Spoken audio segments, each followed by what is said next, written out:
नमस्कार दोस्तों, climate change सिर्फ एक एनवायरमेंटल क्राइसिस नहीं है, ये एक फाइनेंशियल क्राइसिस भी है। 2024 में क्लाइमेट रिलेटेड डिजास्टर्स ने $320 बिलियन का डैमेज किया और अगर हम टाइमली एक्शंस नहीं लेंगे तो ये नंबर्स और भी ज्यादा बढ़ सकते हैं। साइंटिस्ट और फाइनेंशियल एक्सपर्ट्स दोनों एग्री करते हैं कि क्लाइमेट चेंज हमारे फाइनेंशियल मार्केट्स को भी हिला रहा है।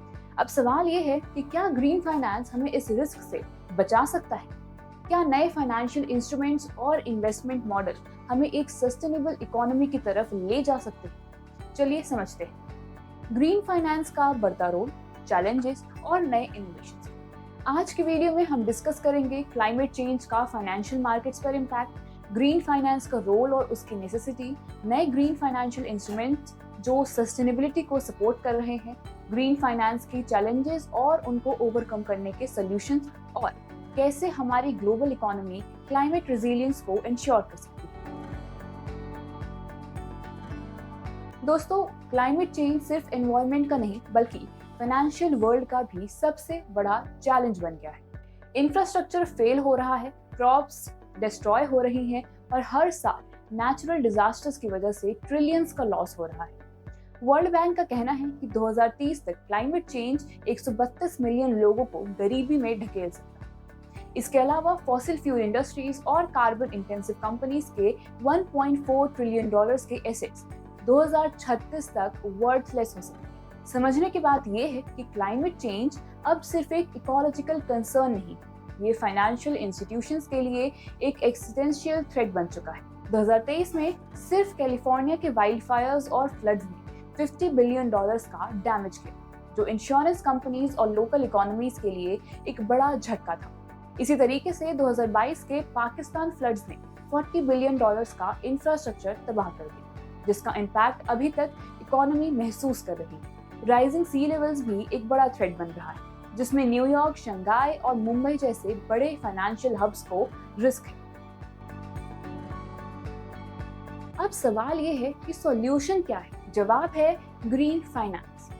ग्रीन फाइनेंस का मतलब है ऐसे इन्वेस्टमेंट्स और फाइनेंशियल पॉलिसीज जो क्लाइमेट चेंज को कॉम्बैट कर सके। ये कंसेप्ट नए नहीं, लेकिन अब ESG, environmental, social and governance standards और sustainability linked investments financial world का सेंटर स्टेज बन चुके हैं। हमें जरूरत है एक ऐसे फाइनेंशियल सिस्टम की जो क्लाइमेट रिस्क को एसेस करे और इन्वेस्टमेंट्स को लो कार्बन और सस्टेनेबल इकोनॉमी की तरफ शिफ्ट करे। 2023 में इंडिया ने $2 बिलियन के सोवरेन ग्रीन बॉन्ड्स इशू किए, जो क्लीन एनर्जी और क्लाइमेट एक्शन के लिए फंड रेज करने का एक बड़ा स्टेप है। यूरोप ने भी ग्रीन टैक्सोनॉमी को इंट्रोड्यूस किया है, जो ये डिफाइन करेगा कि कौन से इन्वेस्टमेंट्स ट्रूली ग्रीन है और कौन से सिर्फ नाम के लिए।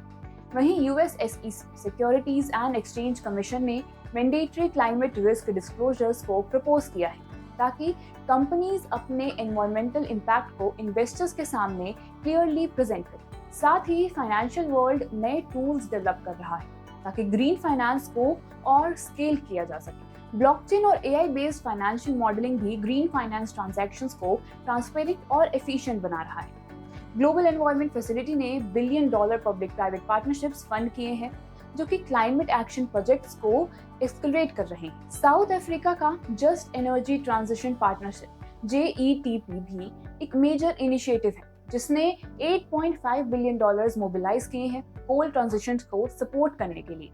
डेवलपिंग कंट्रीज को $1 ट्रिलियन पर ईयर की जरूरत है ग्रीन ट्रांजिशन के लिए, लेकिन अभी उन्हें रिक्वायर्ड फंड्स नहीं मिल रहे। अफ्रीका जैसे रीजन्स को सिर्फ 12% of the required climate finance मिल रहा है, जो कि ग्रीन प्रोजेक्ट्स इंप्लीमेंट करने के लिए काफी नहीं। दोस्तों, क्लाइमेट चेंज का इम्पैक्ट अवॉइड नहीं किया जा सकता, लेकिन उसके अगेंस्ट फाइनेंशियल सिस्टम्स को स्ट्रॉन्ग बनाना हमारे हाथ। ग्रीन फाइनेंस सिर्फ एक इन्वेस्टमेंट ट्रेंड नहीं, ये एक नेसेसिटी है जो फ्यूचर इकोनॉमी का बेस बनाए। आपको क्या लगता है, क्या ग्रीन फाइनेंस ही हमारे फाइनेंशियल फ्यूचर का सोल्यूशन है? कमेंट सेक्शन में हमें जरूर अपनी राय